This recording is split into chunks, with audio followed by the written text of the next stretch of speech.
Why does food sometimes shoot out of your nose when you sneeze while eating?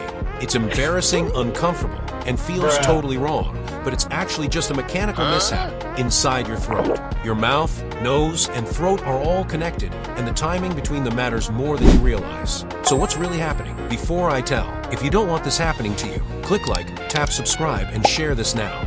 When you sneeze, a powerful burst of air explodes through your nose and mouth. If you happen to be swallowing at that exact moment, the sudden pressure can overpower the normal closing mechanisms in your throat.